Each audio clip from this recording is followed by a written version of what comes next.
이번 야권 후보 단일화는 미래로 가기 위한 연대이고 연합이어야 합니다. 2022년 대선의 막판 변수로 꼽혀온 야권 단일화 논의가 본격적으로 시작됐습니다. 안철수 국민의당 후보가 전격적으로 단일화를 제안하면서 불이 붙은 건데요. 실제 단일화가 성사되면 대선 판도 자체가 뒤집힐 수 있기 때문에 정치권은 숨죽이고 추이를 바라보고 있습니다. 하지만 국민의당은 여론조사 100% 방식을, 국민의힘은 후보 간 양자 단판 방식을 고집하면서 기싸움이 치열해지고 있는데요. 한 주간의 여론조사 결과를 토대로 야권 단일화 흐름을 한번 짚어보겠습니다. 지난 한 주 동안에도 많은 사건이 있었습니다. 우선 11일 대선 후보 간 2차 TV 토론이 있었죠. 지난 토론에서 싱겁다는 평가를 들을 정도로 몸을 사렸던 후보들은 배우자 리스크나 각종 의혹들을 거침없이 언급하면서 열을 올렸습니다. 또 윤석열 후보의 적폐 수사 발언이 정치권에 큰 파장을 낳기도 했죠. 이런 사건들이 모두 민심 흐름에 영향을 끼친 걸로 보입니다. 먼저 KSY가 TBS 의뢰로 지난 10일에서 12일 1,005명을 대상으로 차기 대선 후보 지지도를 조사한 결과 윤 후보는 1.1%포인트 떨어진 43.5%, 이 후보는 2%포인트 오른 40.4%를 기록했습니다.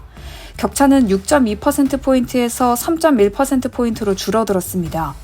윤 후보의 적폐 수사 발언에 발끈한 민주당 전통 지지층이 결집한 결과로 풀이됩니다. 단일화를 꺼내든 안철수 후보 지지율은 0.5%포인트 하락한 7.8%로 여전히 한 자릿수대에 머물러 있습니다. 리얼미터가 오마이뉴스 의뢰로 6에서 11일 3,040명을 대상으로 한 조사에서도 비슷한 흐름이 관측됐습니다. 윤 후보는 1.8%포인트 떨어진 41.6%, 이 후보는 1%포인트 오른 39.1%로 격차는 2.8%포인트에서 2.5%포인트로 소폭 좁혀졌습니다. 안 후보는 7.7%로 역시 한 자릿수대입니다. 안 후보의 지지율은 이렇듯 미미한 수준인데 야권 단일화 관련 조사에선 꽤 경쟁력을 보이고 있습니다. 특히 이재명 더불어민주당 후보와의 경쟁력을 묻는 가상 대결 방식에서는 윤 후보보다 안 후보의 지지율이 더 높게 나오기도 합니다. 한국갤럽이 지난 7에서 8일 7,007명을 상대로 야권 단일화 가상 대결을 실시한 결과 윤석열 대 이재명 간 격차는 오차 범위 내인 5.3%포인트였지만 안철수 대 이재명 간 격차는 오차 범위 밖인 9.7%포인트였습니다.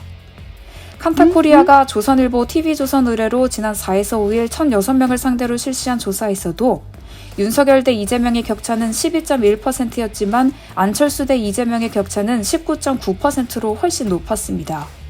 다만 야권 단일 후보 선호도 조사에서는 윤석열 후보가 안철수 후보보다 비교적 우세하다는 여론조사 결과도 있습니다.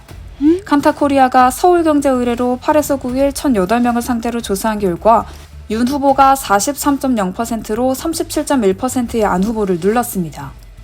KSY가 헤럴드 경제 의뢰로 2에서 3일 1,000명을 상대로 조사한 결과에서도 윤 후보는 47.4%를, 안 후보는 30.3%를 기록하며 큰 폭의 차이를 기록했습니다.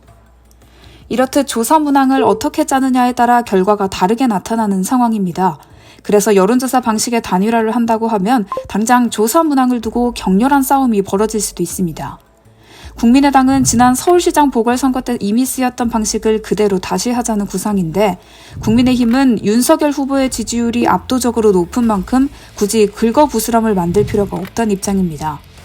이런 우여곡절 끝에 야권 단일화는 과연 성공할 수 있을까요? 당분간은 정치권의 초점이 야권 단일화에 쏠릴 걸로 보입니다. 여론조사의 자세한 개요와 결과는 중앙선거여론조사심의위원회 홈페이지를 참고하면 됩니다.